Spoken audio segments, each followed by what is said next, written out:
What's up, everybody? It's your boy Mike Mack, And it's your boy Curtis, aka Deku Uchiha. and today we are back with another episode of the Black Heroes Podcast. And this time we're going to be talking about the Big Three, Yay! the Big Kahunas. You just Of called anime. them the big balls.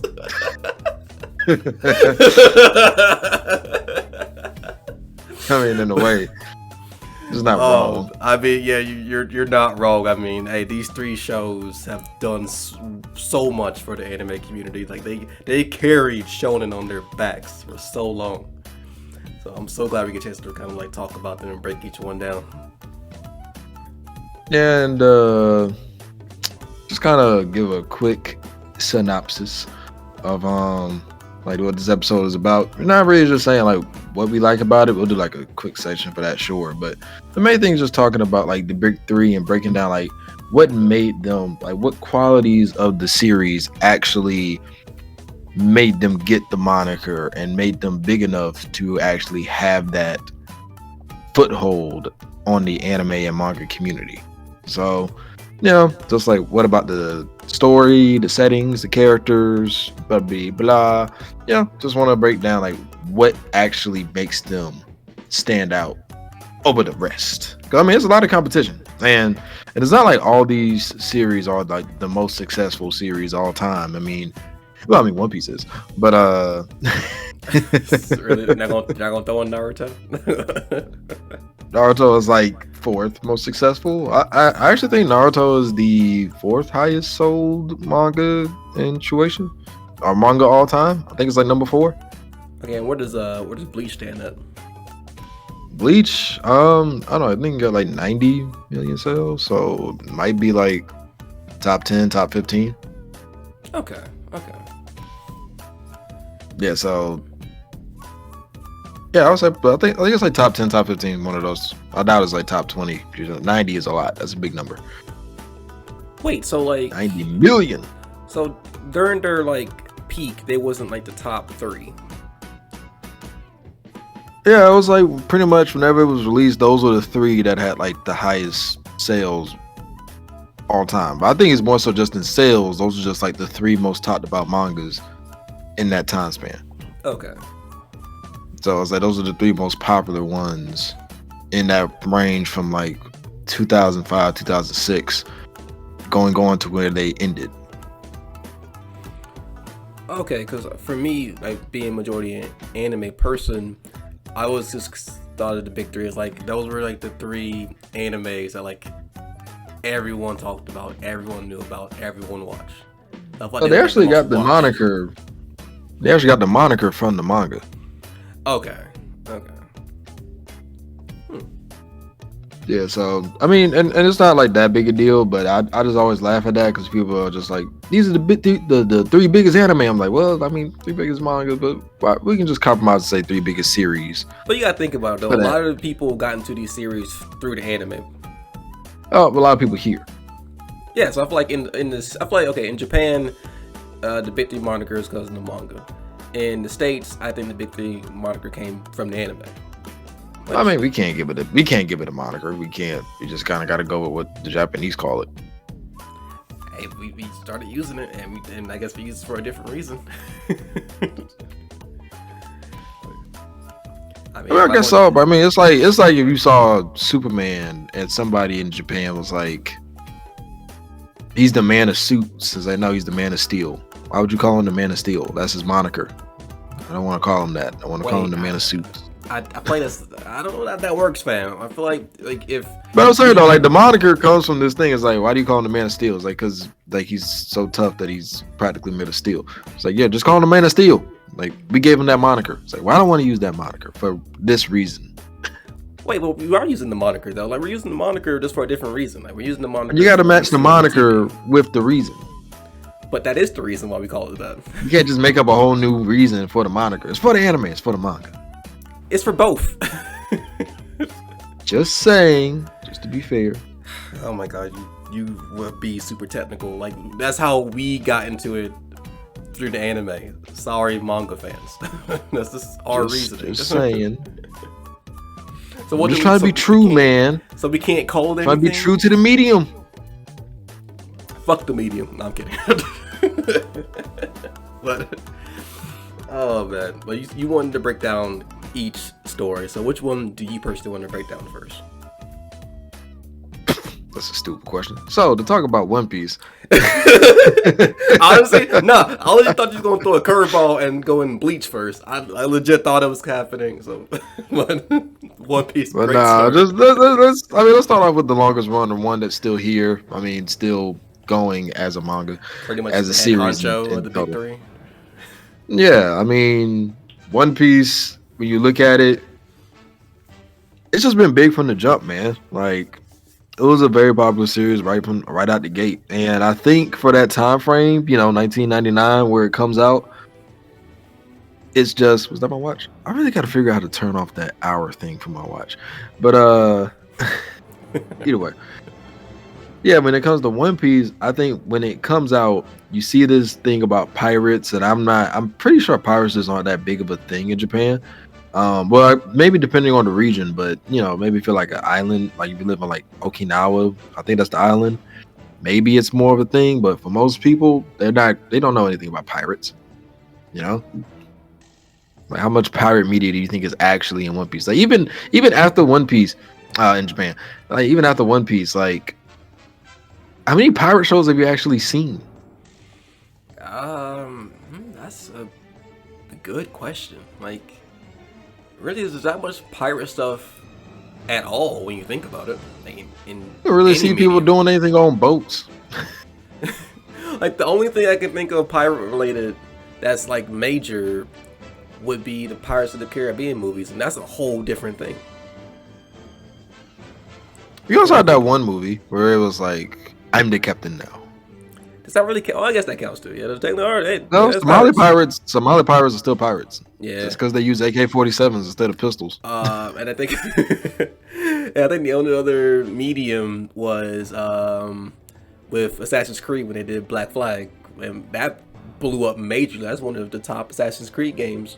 So I think those were like really the only major pirate stuff. That's what I'm saying. So you have this situation where, like this new form of media for, like just a way of life for some people, which, mainly was European.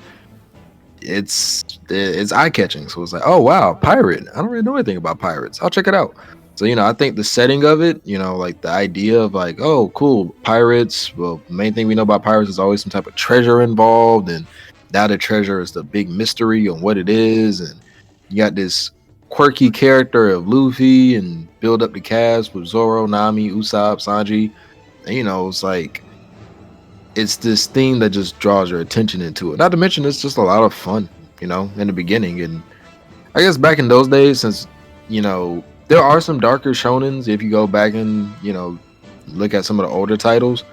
But I think for that time frame, to just be able to have something so fun and so childish. Wait. Nah. You can't say it's fun and childish. We had a whole argument. I said Naruto is darker than One Piece, and you would not let that slide. Don't sit there and say One Piece is fun. It is fun, but there's some dark shit in there. I mean, in the beginning, though, it was really fun. I was talking about the beginning. Okay, I'm sorry. I was about to say. No, I don't. So I'll let you calm down and. If you saw my face just now, I'm like, ain't no way. Like, God damn, what did I trigger you with? Nah, you gave me a whole professor like lecture. How your Sasuke ass over there. Somebody just said Itachi, like. Yeah, man, I just activated my trigger gun, like just. Okay, but I will give you that. One Piece at the beginning was actually like pretty. And you've been watching Ruby recently. You gotta go check your mirror. Your eyes might be red right now. Calm down. Oh my god. Well, even like not only the beginning, I think during like throughout One Piece as a whole, there have been like just fun moments. Yeah, there's been some action and some darkness to it, but there's also been fun parts to kind of like you really are on a journey and just enjoying the ride. I mean, and I think that's like what helps it out because shonen is the whole thing of adventure. So I feel like a lot of series nowadays lose that aspect of it. It's like they're more focused on like battle and like, oh well, let's have characters die. Da, da, da, da, da. It's like, no, we're here for an adventure. Like that's cool and all, but we're not just here for fights. We're here for the characters going out, learning about the world, going out and finding out plot twists and stuff about certain regions and everything like that. But the main thing is it's an adventure series. It's an adventure manga. Like just like to be shonen, but it's always funny because shonen is not a genre; it's a demographic. But with shonen, one of the biggest genres of it, or one of the highest percentage genre would be adventure. We're going on an adventure, kind of like fairy tale. Like going around to different places, seeing them, doing the missions, all this other fun stuff. Naruto, going to the different lands, learning about them, doing it. You know what I'm saying? Like that adventure aspect was very big in One Piece from the beginning. Just the fact you got to sail the seas and everything, it catches a lot of attention. So I think just from like the jump with the time frame, people weren't exactly as I guess you could say not thrill seeking. What's the word I'm looking for? They weren't like panning for people to die right out the gates. And I think people were a lot more patient back in the day too. So it's not like a thing of, hey, you got to catch me within these first 20 chapters. I'm just not going to read this no more. So I think just the fact that it came out at a time where you could go a bit slower pace, you could be a lot more childish, you can have like these quirky characters, and it was just accepted. So I just think like with One Piece in general, it just had that setting of adventure, the characters were fun, and you just enjoyed yourself in the beginning, so that helped it out. Like I think I mentioned this when I made my little trilogy of One Piece videos, where I think one of the biggest draws of One Piece is the world building, because like when you think about it, like every arc could have been its own show. Like Enies Lobby was completely different from Alabasta, and like the fact that like okay, the one thing about One Piece over Naruto is that Naruto love it to death, but it's always mainly staying in the village or hidden in the leaves. Versus One Piece, where like you're traveling on the ship, going to all these different places, seeing all these places, so everything is fresh all the time. And most of the stuff that happens with Naruto himself happens within the village of the leaves. You do go around to a lot of places, though. I mean, the first mission is in the land of waves, so that's close to the village hidden in the mist. Well, I guess what I'm saying, like there was in Naruto, like there's a home base. In One Piece, there was never really. I guess the ship was the home base, but it was mobile. It's like house versus RV, in a way. Yeah, so I can understand that. But I mean, Naruto has good world building too. But like I said, like these series had that adventure thing. Like if I was to compare it to today with My Hero, like we've been to different cities, but we never actually like went to just a different place where hero work is done differently. Yeah, because in Black Clover, I know like they travel through the different kingdoms, and I think you said in the manga they actually went to a whole different like in the Yami's country, right? Yeah, but even then though, it's like we're going to these places, we're there for a couple chapters, and then a fight happens, and we're learning about the place, sure. And I saw somebody actually complain about this not too long ago. It's like the series would have had a slower pace. We could have had time to like learn more about some of the places. Like, we learned like a bit of lore, but never actually dig that deep into the lore and like the history of some of the places. Like we get it throughout the battles, but it's like it would be nice to just go and like travel around the place, and I'm like, yeah, but a lot of people would get bored of that. I feel like, because even with One Piece, most times people enjoy, like some of the adventure parts, but a lot of people nowadays just kind of get bored quickly. So I just don't know if that works the same. But it definitely should be a thing that should be more incorporated into newer series instead of just like, all right, we're here. This is where we're having our fight, and with a lot of series being in modern Japan. It's like, do we really need to learn about Shibuya? We could But just Shibuya, however you supposed to say it. We just visit. I do agree with you saying like the patience, because I think I made this critique in the Demon Slayer episode where I feel like we just got done with Upper Moon 6 and now we're immediately thrusted into Upper Moon 5 and 4. Right? I feel like there was just no real break at all, like no downtime. Exactly, and when you're in there, you're like, oh, this is the Swordsmith Village arc. It's like, all right, cool. We're gonna learn about how the swords are made, like what's the actual metal, where do they get it from, like just how important, like how like the origin of these people meeting the Demon Slayers, and then that's I was like, nah, we'll give you Mitsui's backstory, we'll give you Tokito's backstory, Genya's backstory, and then we'll fight the Upper Moons. It's like, oh, well, that's not. And a little bit of lore with Yuichi. It's like, oh, okay. I was kind of hoping to learn more about the swordsmiths, but I guess not. Oh my god. One thing I will say though about One Piece is, I think another thing that like drew people in was the powers. I think out of the three, I think Devil Fruits is one of the most interesting power systems. I mean, I can't swim, so I mean, it wouldn't. I mean, the drawback doesn't really affect me if I got one. Well, yeah, and that's the thing. It's like, oh, I'm sorry. Go ahead. I was gonna say, like, it was just so cool to see like the different types of Devil Fruits. Like from the Logia being an element to what's the Paramecia, which I think is probably just any Devil Fruit almost. And then there's the Paramecia fruit. Like, is it like the Paramecia is like you're controlling parts of your body to a certain? I forgot exactly the definition. No, Logia is your body turns into an element. Yeah. Paramecia, pretty much your body can turn into like a creation of some sorts. Like the guy who did the Rush fruit, Luffy with rubber. Well, for what we thought, Luffy with rubber. Okay.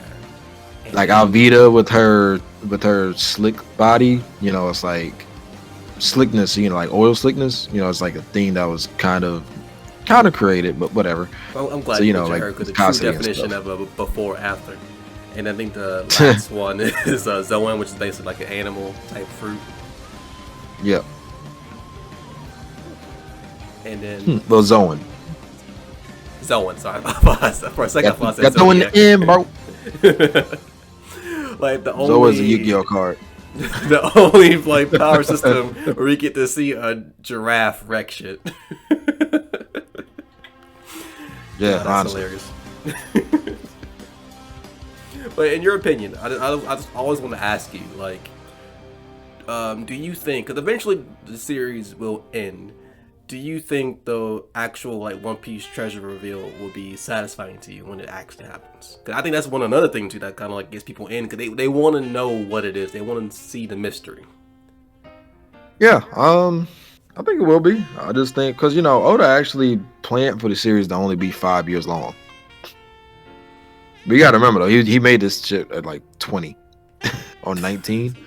So what happened? This got too popular, so he just kept going. He just keeps thinking of ideas.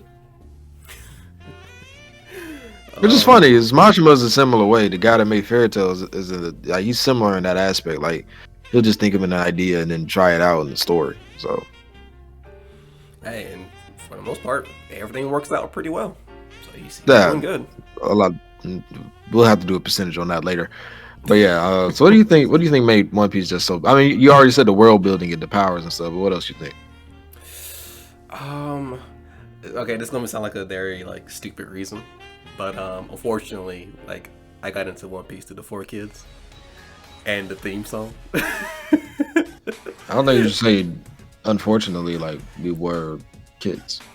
True, but I guess looking back at it now, I'm like, how did I watch this? But I guess you're right. Because you were 5. I'm pretty sure if you went to try and watch Teletubbies, you would be very creeped out. You know what? Touche. But it was just that theme song. I know technically it's not an official opening, but god damn it, that theme song was so amazing. I look forward to it all the time. Nah, it's funny. I was actually like listening to somebody do a reaction to the One Piece openings. Mm-hmm. And I swear to God, I like cringed through the first four because they were not the English version. I was like, oh, is that Japanese? No. Hey, it makes you feel any better. Just wait till we get to Naruto. I can discuss like my takes on the first opening versus the second. Fish Sungler is the third, but yeah, not to get too Wait. off topic. Oh, go ahead. But like, and another thing to talk about was like what, like the mystique of One Piece. I guess to use big words. I think the setting of it being, because at that point in time you have a lot of series that aren't really taking place in Japan. Because it's like, honestly, when I think about that time frame, like the 90s, for some of the bigger series where Yu Yu Hakusho is already over, so that doesn't count. We're probably in like the third part of JoJo's. I think that happened around the 90s. It's either the third or the fourth part of JoJo's. So it's either in Japan, but then they're traveling around the world, or you're in Italy. And oh no, third or fourth part. The fourth part is Josuke. So you're in Japan, but you have these like these new interesting powers that are catching you. So, but yeah, it's like at that time frame, it just felt like not too much stuff was actually happening in Japan, or even if it was centered around Japan, you had this whole other world that was actually like bringing a bigger, like another frame of life to you. So it's like that fantasy aspect of we're not in Japan anymore. And for a lot of people who live in Japan, probably they probably don't travel outside of Japan too much. At least in that time frame, maybe. So I think that probably might have helped to like really, but that different world aspect helped to really build that like mystique of a lot of these series. Okay. Versus today, where a lot of people like kind of want things to happen in Japan. Okay, I agree with that.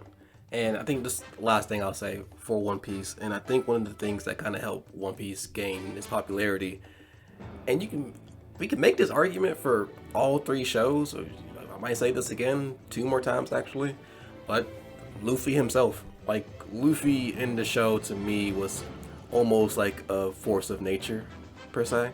Or like he kind of always stayed the same, but it's like that personality was so infectious that not only that it inspired people around him, it was the people watching him on screen too. Because he is him. But nah, I agree with you on that. I mean, and like I did that video, the MC of the Big Three, just talking about all of them. Like all the MCs had this thing that just catches you. It's like Luffy is very straightforward, but at the same time, though, seeing him get mad and seeing him value so many different things, and it's not like it's like things that matter to him would catch you off guard, because it kind of like puts in perspective, like, oh, something that's menial actually might to like menial to somebody. Like somebody sees a straw hat, you're just gonna be like, all right, nigga, just buy another straw hat. But seeing him value something so much probably catches a lot of people too, because then they think about stuff they get from their family members or people they care about, and it's like, okay, no, I actually understand that. And I think it hits even more like how much he precious that hat when he actually like gives it to someone, like when he gave it to Nami the first time. Like that was actually a she's really huge moment. More like princess. No, we all know who the queen is. Fuck that. Hancock. But I remember, actually, you know what? I thought you were going to say this line like, oh, but did she get the hat? She will one day. She will get the hat. Does she get the hat? Does she get the hat is the new, does she get the D? Oh, man. I mean, technically, didn't like... Did he give her the D? No, but he did give her the hat. Hey, she was one of the first 2 people to see his will of D. Like, what you mean? A whole island of women saw his meat. She was one of them, though. She was. Wait, no, she hasn't. She hasn't seen him naked. He saw her naked. Wait, was she not there when he was like naked in the cage? No, she wasn't. That's funny. I know anybody ever points that out, she's gonna be pissed. Not to mention his family jewels are pretty big. His jewel. You Bro, saw them? and- Everybody's and turned to stone. Bro, in fact, they wanted to grab, beginning. No, That's such a funny part, man. that is. All right, well, let's go to like the next show and the next Mr. I'm Him, Hemi Turner, if you will. Naruto Uzumaki. That was pretty bad, bro. What you mean? Hey, I'll give you points for trying, but that was pretty bad. Really, you don't think that was a good one? Fine. Hemcules. No. Avatar: The Last Hembender. Okay, I'm done. So to talk about Naruto, I feel like I do that a lot. I'm gonna keep doing it. Oh man, But I'm gonna let you kick baby. this one off. All right, Naruto, my baby. Well, I always knew you swung that way. Hey, you talking about the show? Shut up. Hey, it's Prime Month, man. You can do that. I support you, Curtis. Wow. Okay. You know what? Fuck We you, woke but- over here. Oh man, but Naruto. Arguably, Naruto was more popular than One Piece, at least in the States. I'll say Japan. I'll say at least in the States. And you can see like the influence of Naruto everywhere, sometimes unintentionally. Like Naruto was the thing that popularized like a lot of like shonen tropes that we see today.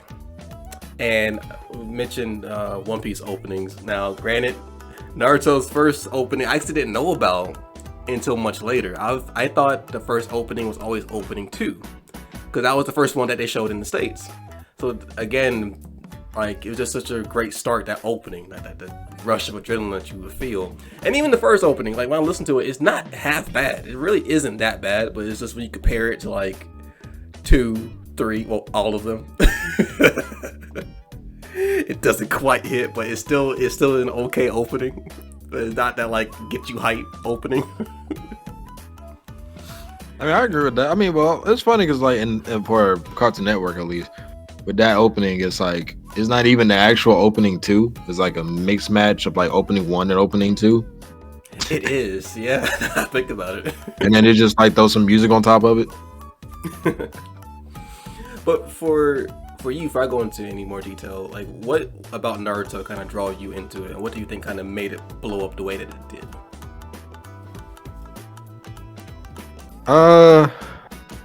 More than likely for Naruto, I don't know how many ninja. Give me 2 seconds, Curtis. Let this dog outside. All right. We'll edit this part out.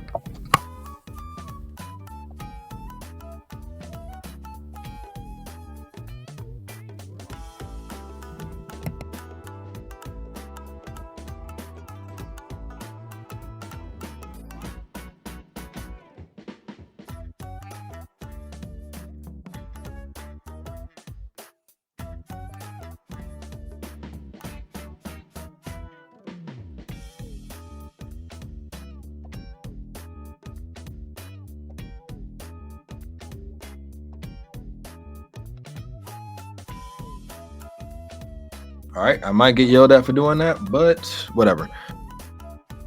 I was saying what I think Naruto is,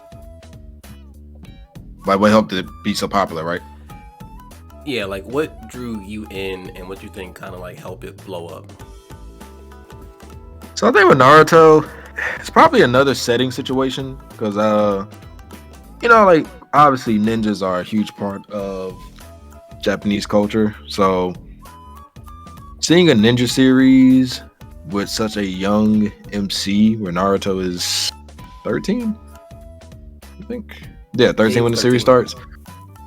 And just the optics of it, are very intriguing. Like Naruto with his outfit.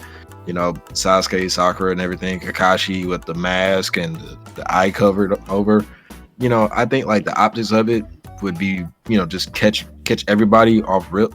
But outside of that, the next thing I think would just be is the world, the characters, and definitely the opening arc with the mission in the land of the waves. Like that combination of things is just like cool. It's a ninja world. This kid has this demon fox in him that's going to be bigger later down the road. The first couple chapters is just like learning about some things with chakra and all that stuff. But then when you get to the land of the waves and the Zabuza arc, it's just so good that like, boom, all right, you're a success right out the gate.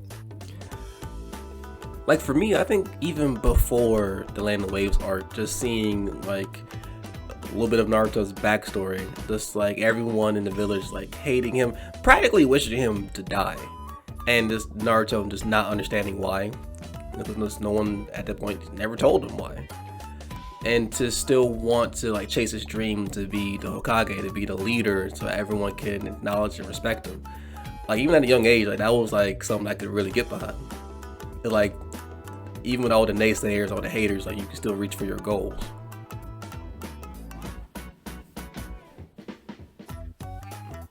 And like I said, it's just so much to catch you. Like the characters are interesting. The bond between Naruto and Iruka, that would definitely catch you. Because I mean, hey, I know, I definitely loved that episode where Iruka took that shuriken to the back. I thought he died. Just to save Naruto. I did too, because that was pretty deep. Like that thing hit the target pretty good. I was like, oh no. So, like the introduction of Team 7 with Kakashi, and obviously Kakashi is probably like a big draw for the beginning because he is so, because like Kakashi brings that air of like mystery about him. Like, whoa, this is a ninja. Like we see Naruto kind of play around a little bit. You know, Sasuke looks impressive, but then it's like, okay, no, Kakashi is like that guy. That guy. What if that guy was the cousin of Mike guy? Whatever. Wow. You know what? That actually gets really interesting. Same guy. Okay, I'm done. So like Kakashi probably helped to bring in a lot of that popularity too, because you know it's like he just seems so powerful, and then like right off the bat he has this close fight with Zabuza, you know, so it just like helps to bring so much intrigue into the story. Okay. I do say out of the three, I think Naruto is the one that will like hook you emotionally first.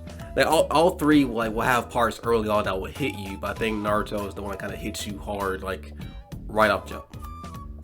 I ain't gonna lie, as a kid, you know, I always thought Sakura was cute, so you already was know interested me, in Sakura just because Hinata, you know, the shy girl. Like I know it was Sakura was there first. As a kid, I can't even lie to you. I ain't give a fuck about Hinata. For me, Really? I thought Sakura was entertaining as a kid, bro, and I loved the pink hair, the green eyes. As a kid, bro, you couldn't tell me nothing different. Bro, I always thought Hinata was like cute and adorable, and it was when she fought Neji. I was like, okay, and she got some like lady balls on her too, because like I feel like she knew deep down she wasn't beating Neji, but she still fought. She fought as hard as she could. I mean, I appreciate that moment, but in the beginning, bro, I can't lie. I was definitely a Sakura simp, especially had the long hair. I wouldn't mind doing. I didn't want to do a Sakura like video. One day we can even do one, because like I don't know, like with Sakura, like I always compared her to Naruto and Sasuke, and I just felt like she just kind of lacked compared to. Actually, I did. You know, I did that Sakura video a while, like I think like 2 months ago, maybe. I just talked about this, like with Sakura, like when you look at her stats, when you look at her abilities and stuff like that, like they're like the character guide book for it. Yeah. You know, you actually look at like what she's capable of.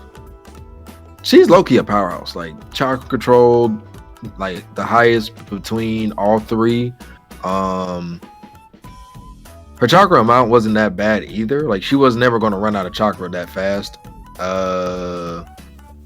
You know, obviously like her strength and stuff were low, but you know, she had pretty good agility and stuff like that. So she like if Kishimoto wanted to, or if he was better equipped to, he really could have utilized her throughout the entire story as a fighter, like a fighter and I healer, just think she especially with was the just second like half. missed potential. Cause like all the other ladies, like they got a chance to shine. Even Tenten, even though she got beat. Like I'm about to say that's not a chance to shine. I mean, honestly, fam, she just went up against the wrong person. I actually think Tenten would have won against literally any other girl in the room. She would have beaten anyone else. It was just her weakness. It was kind of like Enel and Luffy. Like Enel was like a huge powerhouse, but it just Luffy was just his weakness. It's kind of like this wrong opponent. I guess.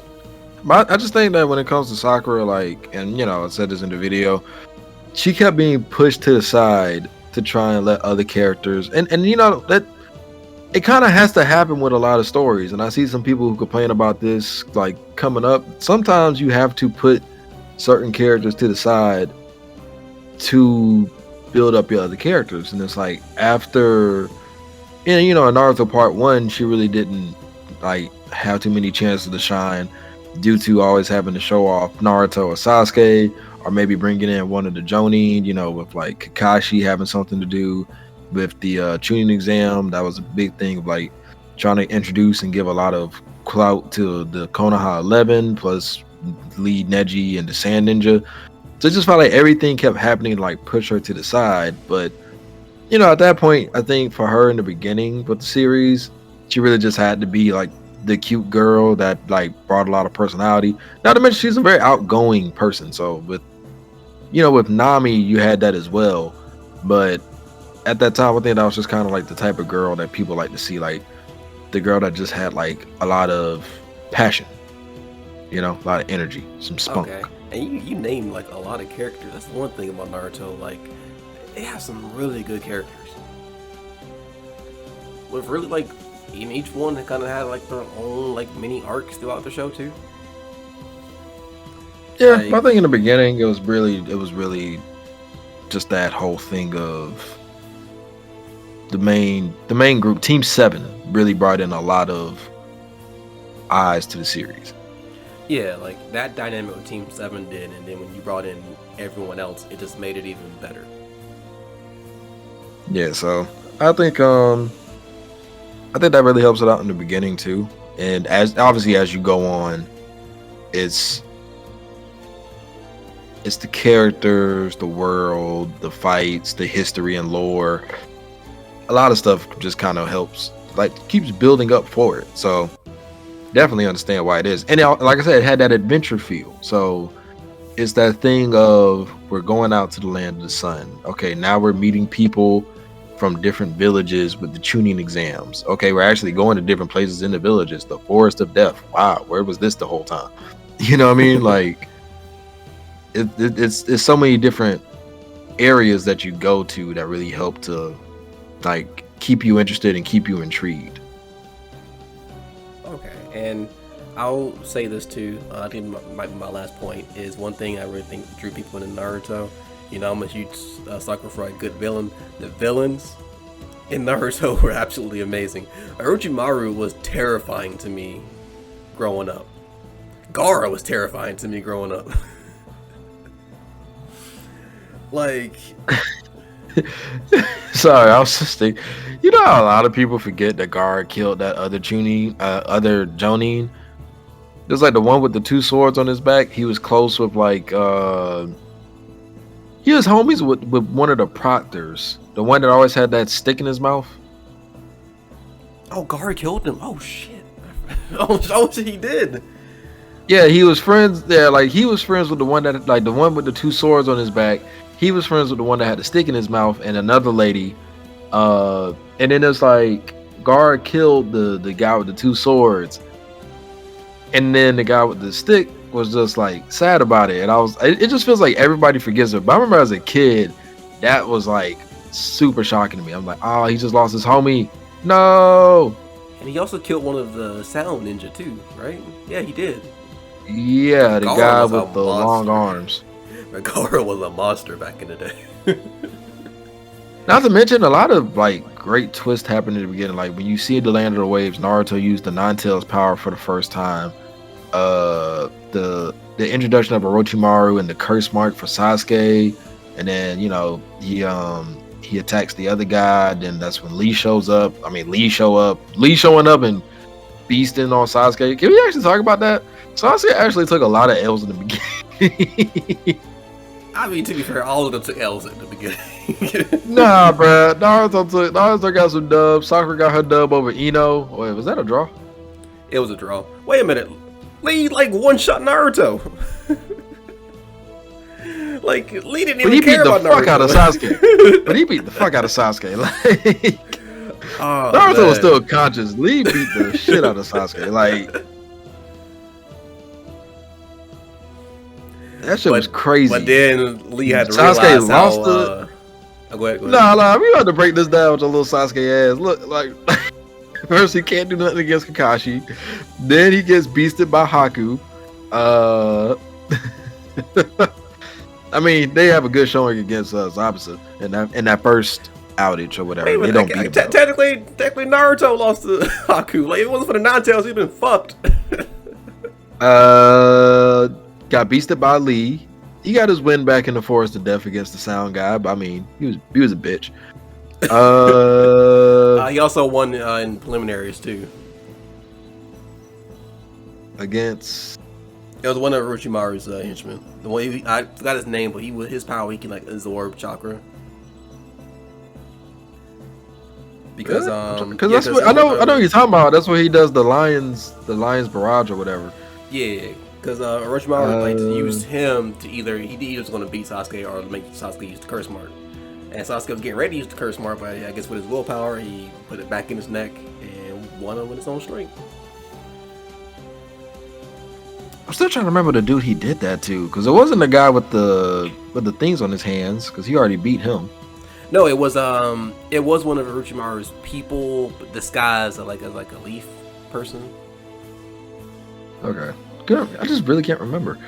But either way though, he got his fight with Gar was postponed, which but then again, like once that fight continued, he pretty much lost against Gar. Let's see. First fight with Naruto. That's not fair. Draw. Second fight he won. Really? Because when you think about it, after he saw that water tank completely destroyed, I think Sasuke. I think because he was riding high, and I think that one really. But see, to me, I feel like when I look back at it, I feel like that's so unfair because the Rasengan and Chidori are two different abilities. The Rasengan is designed to blast back, while the Chidori is a piercing ability. I still thinking that with just the basic Chidori, I think Sasuke would have got blasted away. He would have turned into Team Rocket. Oh, no little sparkle in the sky. just to be fair, like as a Naruto's hand would be messed up. Like as a Sasuke fan, like I think he's gotten a fair mixture of L's and dubs. Like he got some really impressive dubs, but sometimes his L's are very spectacular. Let's not forget him and Killer Bee. So yeah, I think that's funny in the beginning too. Like the guy that is listed as like the big guy is taking all these L's and is frustrating him. And I think just the idea of having your second main protagonist leave definitely probably made a lot of people just be like, yo, this different, cuz. Yeah, like the Sasuke retrieval arc, like I think that's the arc where boys became men. Like that's when everything changed. So yeah, I definitely like just the way the story moved kept you on your toes while still having that adventure aspect. Because I mean, even when you go into it with like going to find Tsunade, like you literally went to go find Tsunade, and even after you found her, it was still the whole process of learning the Rasengan that you had to go through. The whole thing of Orochimaru scheming in the background, Tsunade possibly taking his deal. Like, and it was a bit of suspense. I remember that as a kid. I was really not sure Tsunade was going to take the deal to work with Orochimaru. Same. Like when you think about it, like a lot of stuff is really going on in Naruto, like all at the same time. I really hate that guy with his car. But sorry, one of my neighbors has a loud car and it always catches in the microphone. So Like, there you good. uh Even but like yeah, before that, that was when Itachi and Kisame showed up, right? They showed up. um Oh, we didn't mention yeah, they that. showed Another up. L, Sasuke. I think they showed up like the second part of Naruto's training. So like when he was trying to figure out the water ball, like how to pop the Yeah, water ball. but like, Um okay, well, give Sasuke this much credit. Naruto wasn't gonna do much either. Like Naruto was pretty much defenseless. Like if no, Jiraiya Naruto just was showed pretty up, much shitting himself. Yeah, yo, the amount of fear Naruto had in that moment was real. bruh. He thought it was done. He thought it was over. Not to mention the disrespect Sasuke had to go through with just like not even. And I know people always like to joke about like him being put into the wall, bro. If I'm being told, like if I see my older brother, even today, if I see my older brother, he looks me dead in the eye and it's like, nah, I'm focused on this other nigga. Like I'm gonna be sad. And just to think, like the mental torture like this man went through, because Itachi made him relive like his clan being destroyed for 48 hours straight. Well, in his mind at least, but that, oh man, that was torture. We already saw what he did to Kakashi. Tortured him for like 3 days, but only for like a few moments in real time. But then he ran away against Guy. But I mean, we didn't. Okay, there's still a lot with Itachi we didn't know at that point, so he didn't want to cause too much of a scene. That's why he But nah, left when Jiraiya showed up. I just think that's funny. But nah, it's a lot. It's a lot with Naruto, especially in that because you gotta remember that's part one. Yeah, we got a whole another part. So you're talking about, I think more than likely is probably like the first 3 years of the series, just like nonstop going crazy with the first part. With Naruto still as a kid, and then you had to move on to him getting older. So yeah, I just think like in general, it's just like a series that just kept coming and kept getting better. So it definitely kept bringing people in. And like I said at the beginning, like I think a lot of shows today are like influenced by Naruto. Even technically, the shows that are not influenced by Naruto, people will still say, "Oh, it's Naruto," because again, like the show popularized a lot of tropes. Like I know you hate when people compare Black Clover to Naruto. I mean, you can make a couple comparisons, but it is still its own thing. But that's how I don't know. I much. do see some weird comparisons one time. Like I saw somebody reacting to the openings, and you remember opening? It's like opening 8. Like it was during the Elf arc. Real had drew out some monsters, and like Mary Leona was running up the monster, and then Asta was cutting him. It still makes me And upset one of the that I can't say guys, her name, but you continue. oh yeah, but yeah, one of the guys was like, "Ooh, summoning jutsu." I'm like, how the fuck? What? What? Right, you know what I mean? Because like he sees the monsters come out, but it's like, and like I said, they're watching the opening, but they actually haven't watched the show, so they don't know that Real was drawing it. But like, it was just like summoning jutsu, and I was just like, okay, I guess so. Like, I mean, it was like I would have looked at you weird if you even compared him to like Sai with his drawings. So yeah, Oh so man, I heard that's him say summoning jutsu, and then they went on this whole spiel about like a lot of stuff just and I appreciated that because like that was one of the few times where somebody was like, oh, well, we keep making these Naruto comparisons, but honestly, it's just like the first thing that pops into mind. I don't even like when I sit back and think about some of the things I compared to Naruto with these openings, it's not even Naruto. It's just like the only thing that came to mind first. see, that's just how like big Naruto actually is. Like, that's one of the first things you think about, even when it might not be the correct thing to think about. Yeah, and I will talk about that one a bit later, but for now, let's move on to Bleach. I think we spent a lot of time on Naruto. We did. Now, Bleach is going to be interesting because I'm actually rewatching Bleach right now. I am currently on episode 13. So I got at least a little bit to say about the beginning. But the thing is with Bleach, it's a spiritual work because at that point there's not really anything going on, like, or at least not that I would have thought of or knew of in that time frame on a spiritual basis, like a Grim Reaper type thing, due to the fact of like Yu Yu Hakusho was one, but like Yu Yu Hakusho probably would have been like the biggest or one of the biggest like spirit medium type shows, like not exactly well, I guess you could say Bleach is like an exorcist show, but you know, it's definitely like one of the ones in that time frame that was like the standout spirit medium supernatural show. So you had that setting thrown in there, but it was also happening in Japan. So I think mixing up those two things again to kind of bring up that reminiscence of Yu Yu Hakusho, Hmm. but then having a character that's similar but very different with Ichigo to Yusuke. Um, if Bleach came out today and Yu Yu Hakusho came out in the 2000s, Bleach would just be getting called a Yu Yu Hakusho clone. But but you know, seeing this kid who is treated like a delinquent, but he's really not. You know, Ichigo does get into fights. He does get into a lot of street brawls, but he has a family. He has a stable base. He's actually a good student, and he's a nice guy. He's not looking for fights. People just pick fights with him. Well, for me, like watching it again, because for anyone who doesn't know, I actually fell off from Bleach a long time ago, so I don't remember a lot of anything. So watching it again, some stuff is familiar, but it's almost like watching it with a fresh pair of eyes.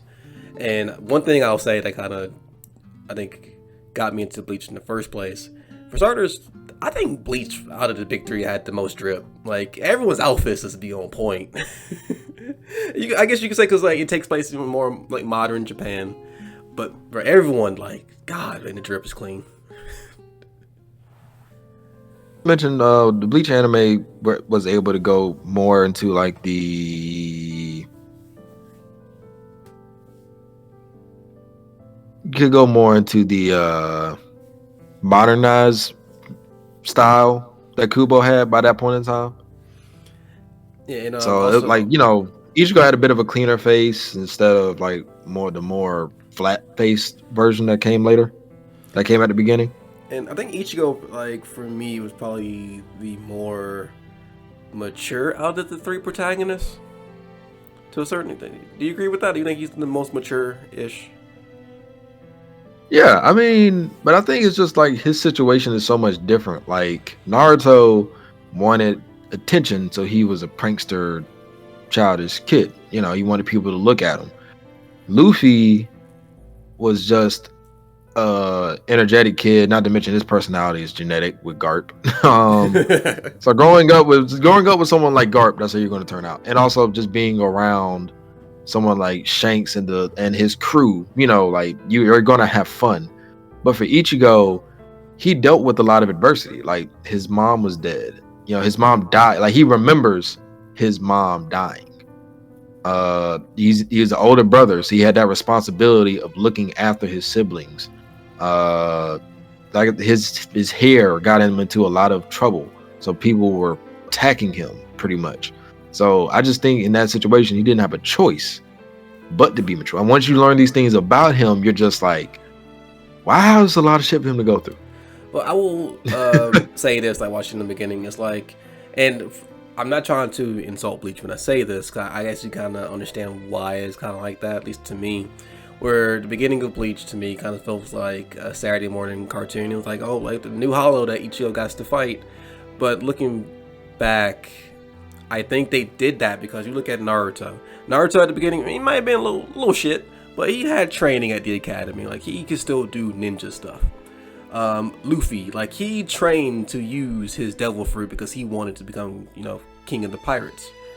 But with Ichigo, he kind of got dropped into this world out of the blue. Like, yeah, he could see spirits, but he did not expect any of this, like soul reaping, none of this.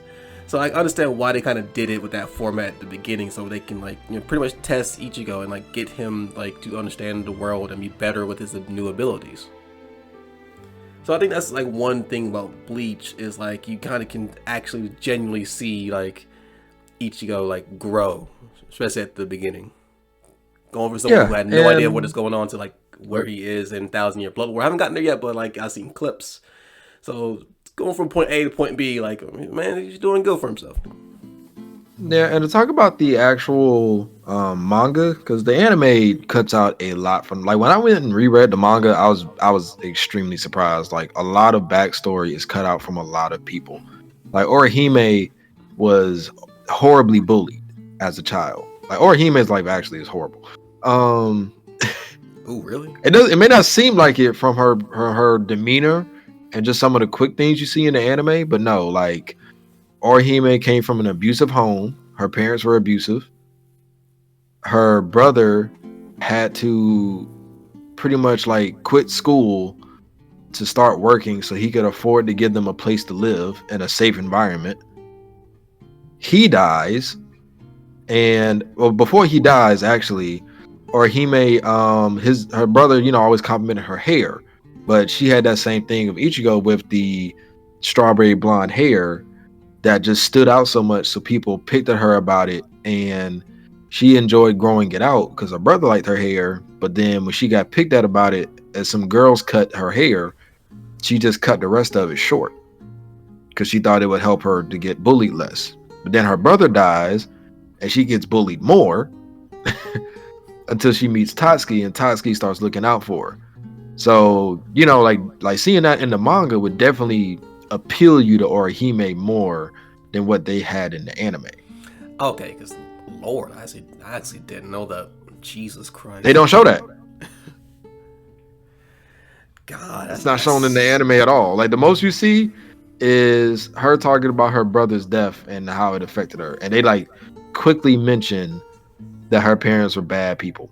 Yeah, but I don't think they mentioned that her parents was abusive. Like, even that was kind of sad. So just adding that, I was like, oh God, Jesus. Like that. Yeah, I mean, a lot of the cast. Take my statement back about Naruto hitting you in the feels first. Oh yeah, if you was to read Bleach, bro, you'd just be like, "Damn, homie." Like, so, how many damn homies did you have reading Bleach? Oh, a lot. I mean, but that's what I'm saying. Like, a lot of people's backstories are cut out and really, really simplified in the anime. And like, after I started reading the beginning of the manga again, I was like, yeah, no wonder. Like, Kubo hates the anime. Like, the first part, he hates the anime. And I see why. It's like, hey, yo, man, tell my fucking story.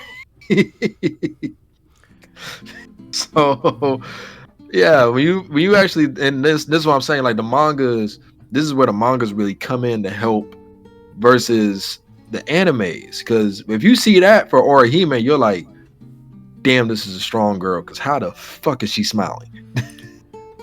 Wow, this girl should be a murderer. Jesus Christ. That escalated pretty quickly. She should be a psychopath. You're like, because when I'm reading this, I'm like, yo, Orihime should be crazy. Like, she should not be sweet in any type of way. She should be insane. Like, what you want her to be? Like, Ichigo's like arch nemesis throughout the show? She would have the backstory for it. Also, like, little side note, because we just got done talking about such a tragic backstory. But watching it now, like, I'm sorry, bro. There is nothing you can say that can convince me that Chad is 15. There's nothing you can say to me that he'll convince. He is not 15. I'm looking at him like we're in our late 20s, and he looks older than us. I mean, you got some people that are just that developed at that point, by that point in time. I'm about to say, I mean, I know in high school, like 6'5" people. But I don't know, man. Like, he just looks like a whole grown ass man. And honestly, I think it's just that Chad was just. I think in the beginning of the series, he was only like. I think he was about 6 foot. But yes, as a freshman, that's crazy. At 15, being 6 foot, yeah, sure, that's crazy. But well, maybe I don't know. I turned 6 foot when I was 16. So I was a sophomore in high school when I hit 6 foot, and I stopped growing about like 18. I think so, yeah, and I kept that about like a brick house though. No, I was definitely skinny, but that's for different reasons.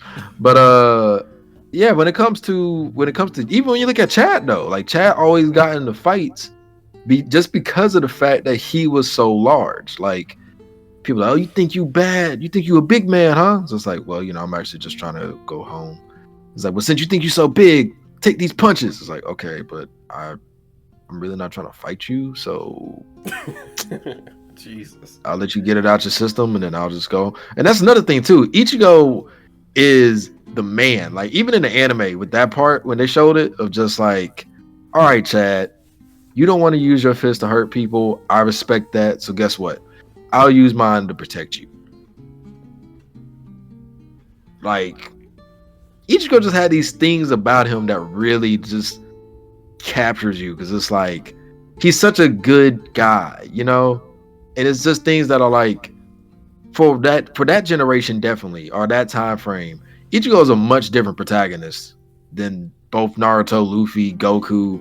You know what I'm saying? Like he's smart, he's studious, he gets into these fights not because he wants to, because he has to. The way he looks after people, the way he looks after his sisters, like the fact that he stabs himself to protect his sister. Because I know I would have hesitated. Just like if Ruki would have put that sword in my face and been like, all right, cool, let me stab you and let you get some power. Like, hold up, bitch. Stabbing means dying. Like, how sure are we that you stab me and I don't die? Now, wait, would you have still done it?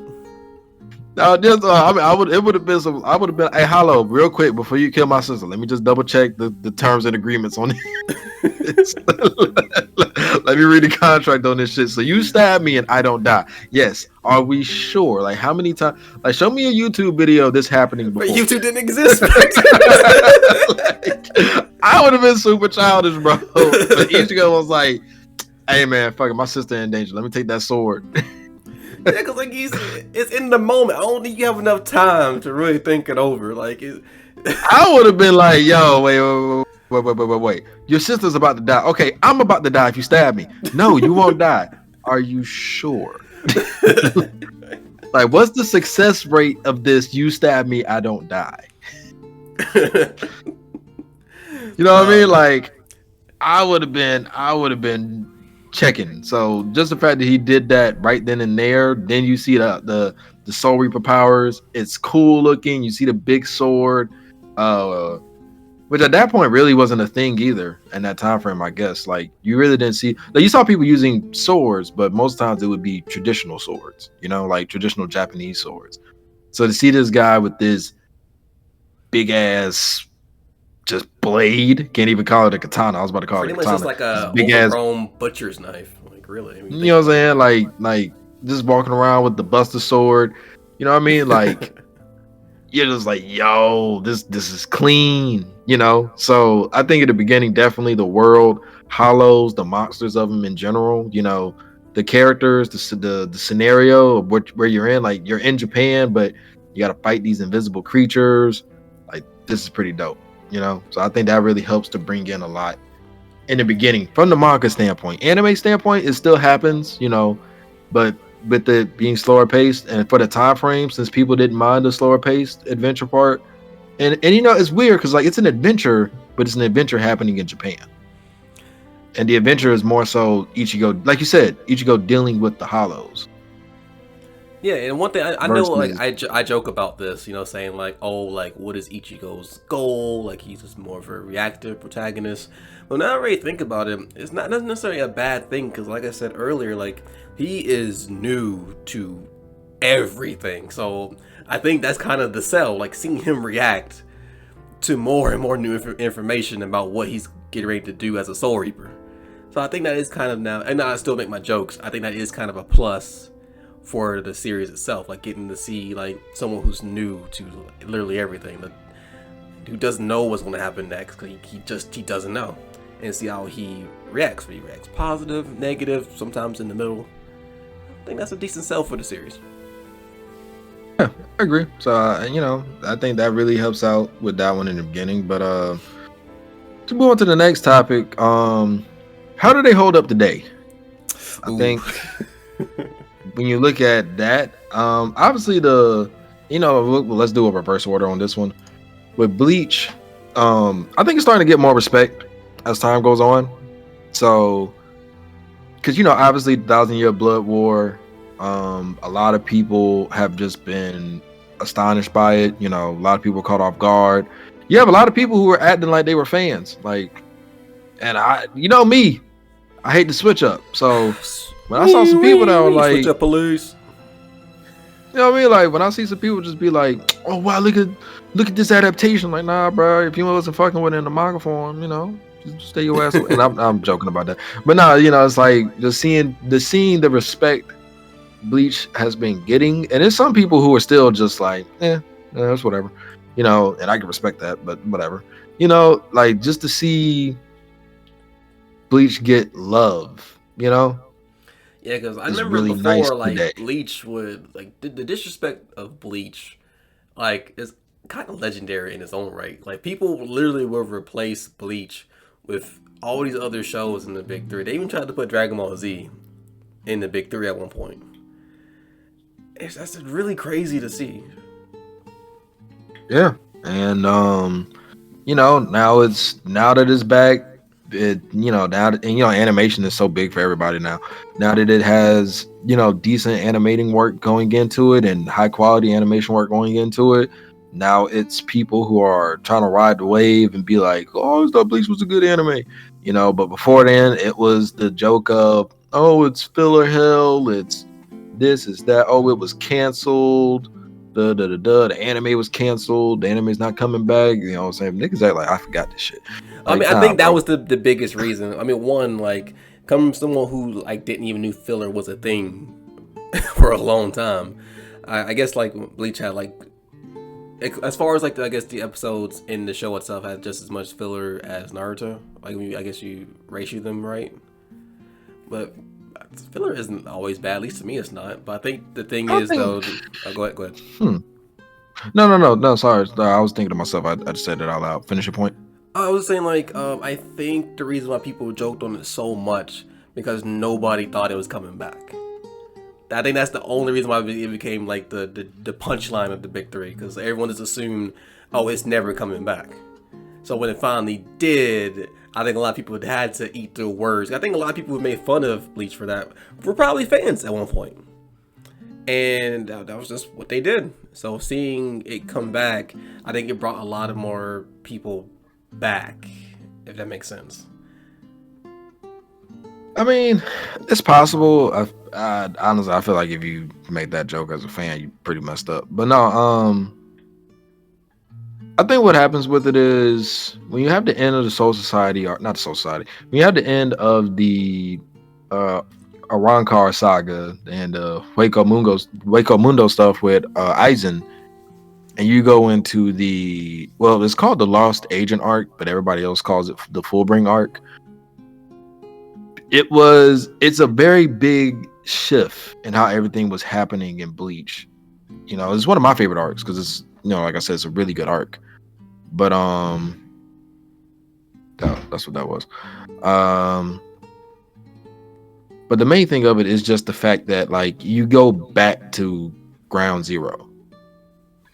So seeing Ichigo start from the bottom and have to build his way back up with his skills and everything he's acquired was to me great to see. So I think, but for a lot of people it was not.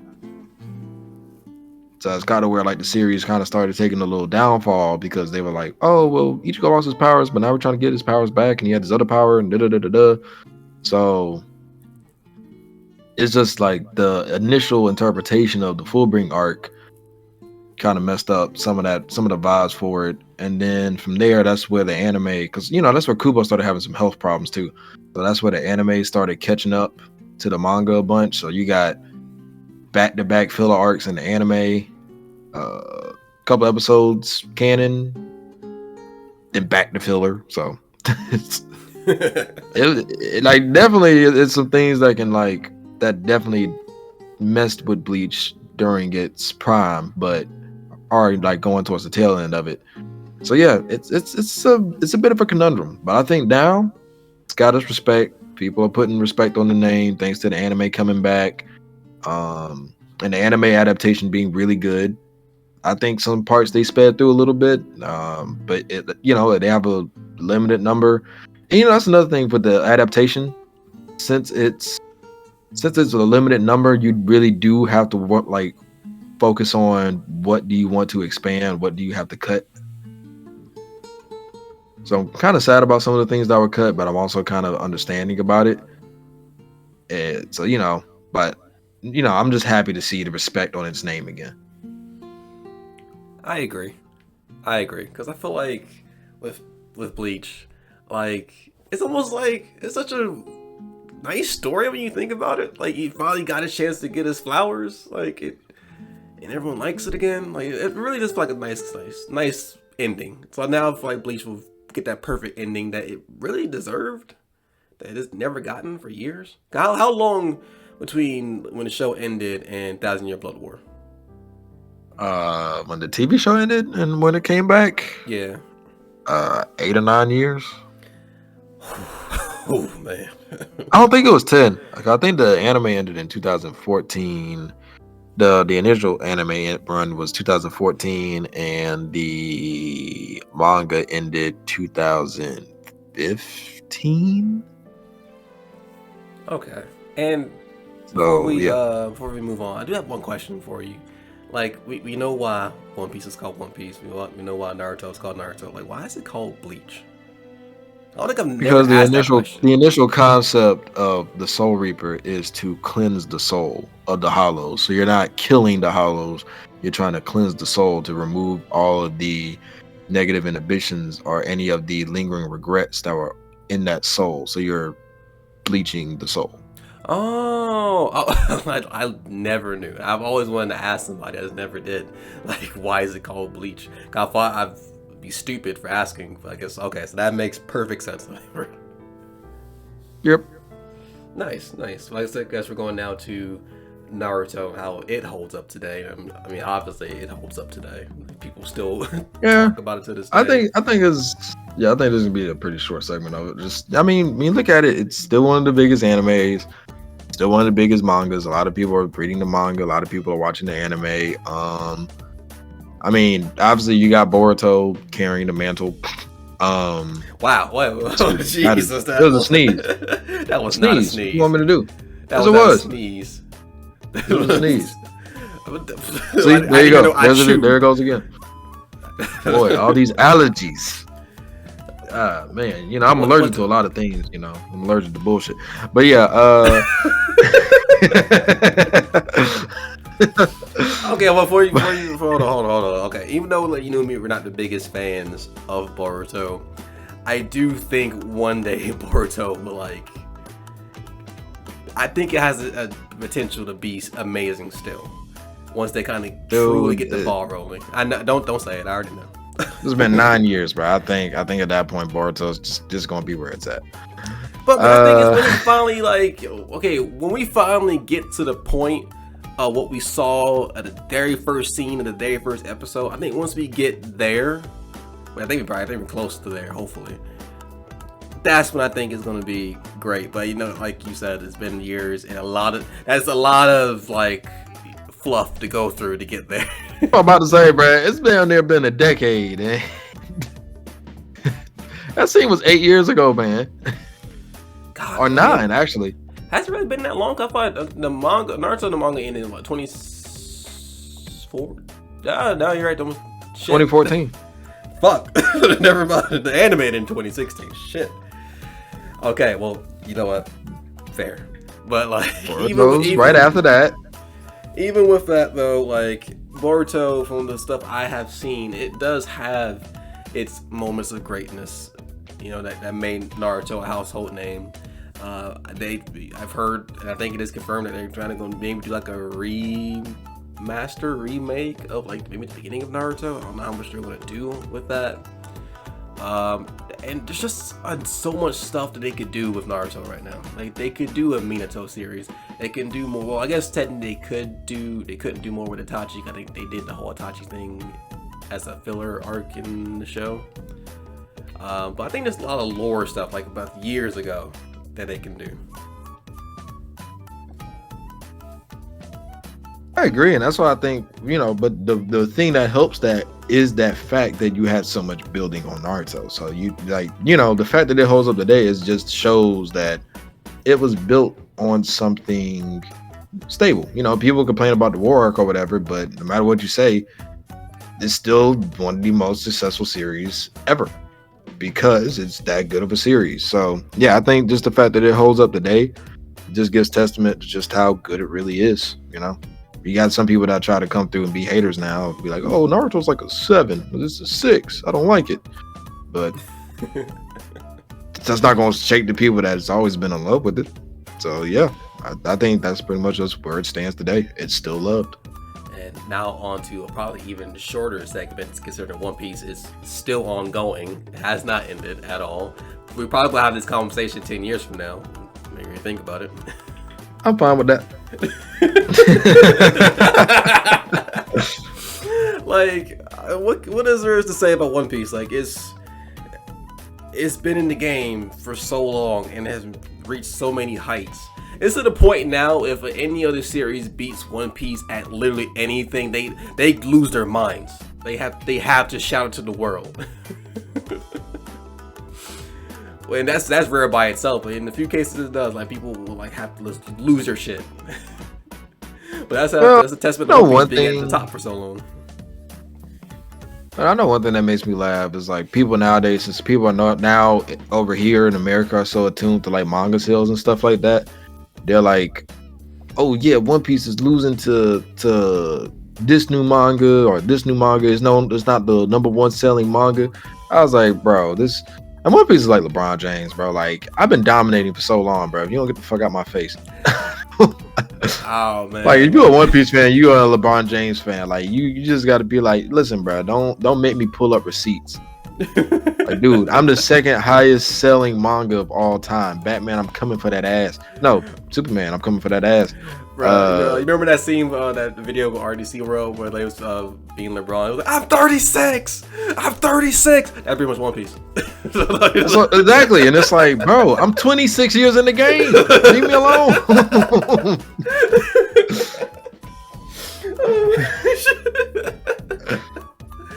God damn it! Like, just hearing that, like Naruto calling One Piece, like, hey, you know, like, Demon Slayer about to beat you in state. I was like, what? I'm 26. I can't keep doing it. You know what I'm saying? Like if Kishimoto tried to call Oda, just like, hey man, I ain't like that last piece of your story. Where's your story? Hey man, listen, bro, we ain't gotta talk about this. Like, I was actually calling to see how your day going, bro. Like, no, you was calling to talk shit. I'm still putting in this work. Oh, but nah, you know, when you look at it though, One Piece, and honestly, I think now it's like it's gaining. I think it's matching some like certain the popularities in certain ways. I think it's matching that. I had to let me re-say that sentence because that just sounded weird. I think it's matching the popularity in certain ways with Naruto now, because as we all know, like One Piece started off on 4Kids, horrible adaptation. Well, it's a childish adaptation, not horrible. I'll say childish. And Naruto came in with a bit more of the grit that it has, and it disappeared for a while. And even when it was still ongoing, it still wasn't, you know, it being dubbed, it wasn't being aired on TV. So I think the fact that Naruto came on TV kept like keeping that grit and, you know, some of the glitz and glam of it. And obviously it's a much better animated series when it comes to like fighting and stuff like that. You know, with One Piece, like the more cartoonish style, sometimes it's hard for people to take seriously or get into. So I think now that you have people who, one, aren't too afraid of actually tackling, but now they're respecting the longevity more than fearing it. So you have people who are like, yeah, it's a lot of episodes, but I mean, what's the episode count going to do? Kill me? You know, so you have people who don't mind actually sitting down and watching it. I think the pandemic helped with that a lot, because I think a lot of people got into the series during the pandemic. And they're actually seeing and understanding why people love it, you know? So, you know, and it's always the big joke of like, bro, people really cried over a boat. Okay, I cried over a boat. Like, you know? For me, One Piece, like, there are moments in One Piece that I believe has some of the greatest, like, moments you will see in anime, period. Like, moments that resonate with you and they stick with you, like, pretty much forever. like we could probably list so many different moments throughout One Piece that have stuck with us. And you probably can say that for Bleach and Naruto as well, but I feel like with One Piece, the highs of One Piece are almost untouchable. I will give it that. Yeah, so that's what I'm saying. Like, people are now really understanding the series in general. So I think that's like helping to build up a lot of the respect for it. You know, not to mention the anime has been popping off great recently with the stuff in Wano, and you know that's bringing more eyes to it. So yeah, I just think it's you know it's getting its respect. I don't know what's going on with my senses. I really need to start watching it again. I actually stopped like right at the beginning of Wano. So that's where I stopped at. So I know that's a good few episodes down, but I wouldn't mind to get back into it, especially since I'm getting back into Bleach. Yeah, but you know, let's move on to the next thing, and that is what is the next thing? How they've affected media today. I think this episode's actually running kind of long. When did we start recording? Like an hour and a half ago? Yeah, so actually let's end it off of this. I got a question for you. 2 questions. First question. Which world would you live in and why? Man, I ain't doing none of this meme shit. It's not a meme. It's a genuine question. For the record, Mike thinks everything is a meme. No, you think everything's a meme now. No, that's all I was saying. I was building off of that conversation we had. But so what world would I want to live in? Mm-hmm. I mean, when you think about it though, like if you're a ninja, well, you don't have to be a ninja.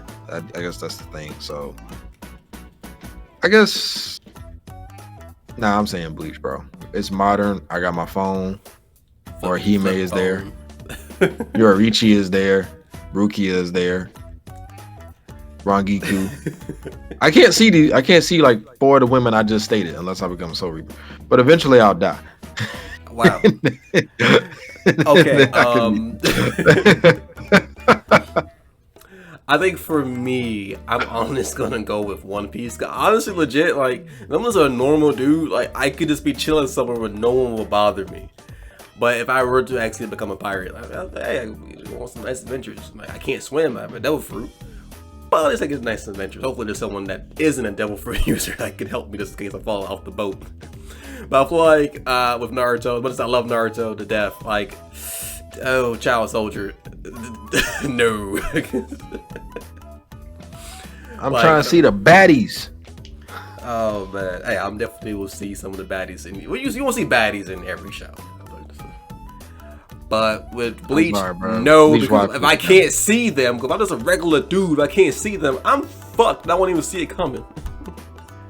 I'll become friends with Ichigo. Tell him let Rukia stab me with the sword, and then I get powers and waifus. Yeah. So you get stabbed. You get stabbed in the gut. I just gotta eat an apple, and I get powers. A horrible tasting apple, and you can't swim. I mean, I can't barely swim now, so it's just, I can invite Rangiku to the pool. Bro, I can chill with Nami and Robin, Vivi, Boa. Nah, bro, I'm actually happy Vivi's starting to get more love because people start to understand how fine Vivi is. As a kid, boy, listen, the blue hair had me. Like, I love Nami. But when I saw Vivi with the blue hair, I thought she was going to join the crew back in the day. I legit thought she was going to join. Yeah, man, that blue long hair back in the day, man, had me. But nah, what was the other question you said? My next question, I guess the last question is, which like power system would you, I guess, want? Like, would you rather have like the Devil Fruit power, Soul Reaper power, or Chakra? Probably go with Chakra because you can do more things with Chakra. Just because Soul Reaper powers is really inherently based. So I mean, I might just have like some lazy ass skills since I'm lazy. I mean, I wouldn't mind learning keto. Like learning keto looks pretty cool. I mean, and as you know, with Bleach's power system, there is so many avenues to go through. Like maybe you could be a Fullbringer if somebody in your family was killed by a Hollow, which would be horrible. If you become a Soul Reaper, you can learn keto. You can learn sword techniques. Your Shikai could possibly be cool, but it might be ass. It's really hard to learn Bankai. So, but you know, it's options. You know, flash step. I could just be fast. So I could, zoom in, drop a love letter to Rangiku, and then zoom out. And you know what? Remember how I don't like tall women? Well, you don't like women taller than you. Yeah. So one of the characters in Bleach, one of the few characters I know that I share a birthday with is the character Isane in the series. And Isane has like one of the biggest chests in the series, but she's also 6'2". So I was like, I probably would make that sacrifice. Okay, at least you I would definitely risk. Yeah, I would definitely, and not to mention Isane is just kind, and also she's a healer. So I'm like, yeah, if I ever had a situation where like Kenpachi kicks my ass, I can just like, baby, help me. But I will agree. I think I can get some healing and then some sexual healing. I think power system wise, I think I'll also go with chakra too. And unfortunately, devil fruits is too random. Unless you just know what you're like eating, like you just get some random ability. What if it's ass? Like there's a devil fruit that you become a coat. Nah, what if you become the ass fruit? I was like, I'm the cheeks man. Oh my god. But like little side thing I wanted to talk to you about before we also call it too is I remember we was talking like if Ichigo and Naruto were to like fight, and I remember you tried to say that how is Naruto going to see Ichigo, and now watching the show, bro, he's just a ghost. You really thinking Naruto can't sense him? He's a ghost. We sense ghosts in real life sometimes. Don't get me started on Sage mode. Follow you up on this. I ain't following you up on this. Because he knows. So everybody, that's moving on. So that's pretty much the episode. I mean, we did want to do the parts to talk about like how it affected the media and like quick thoughts on it, but that is running a bit long. So we might do who knows? Maybe we'll do a second part. Think of some other topics to talk about it. I mean, it's the big three. You can literally do plenty of topics. So we'll just do like a YouTube video on it, maybe. This won't be the last time we talk about them. Yeah. So you'll see this topic again. If you're watching this on YouTube. Also, as you can see, Mike didn't want to humor me when I mentioned the Ichigo Naruto thing. So best believe if you could do another one, that's the first thing I'm bring up. Yeah, I let you finish your sentence. Nah, wow. My apologies. Nice. I'm sorry. I'm so My sorry. kindness is taken for granted. But yeah, if you're seeing this on YouTube, definitely comment like, what's your favorite in the big three? What do you think made it pop? What do you think made my specific series popular? What part of the series do you enjoy the most? And let's just talk about the big three. Be sure to like and subscribe to all that good stuff. If you're listening to this on Spotify or any of the other places where we release the podcast, I really got to actually like learn these other names. Then be sure to hit us up on social media, Twitter and Instagram at Black Heroes 5. And yeah, just let us know what you thought about the episode, what you thought about the big three. Just talk to us. We'll respond, more than likely. Yeah. What you got to say, Curtis? All right. Remember, everyone, follow your ninja way. I don't have one for Luffy besides become king of the pirates. And there really isn't one for Ichigo at all. So I'll let you handle one if you have a slang for Ichigo. Not slang, but like a saying for Ichigo.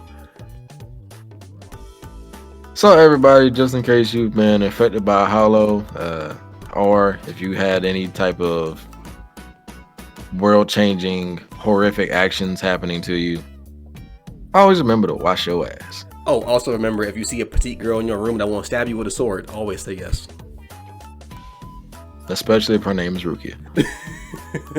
And also, if you see a cat, just hope that it can turn into a baddie.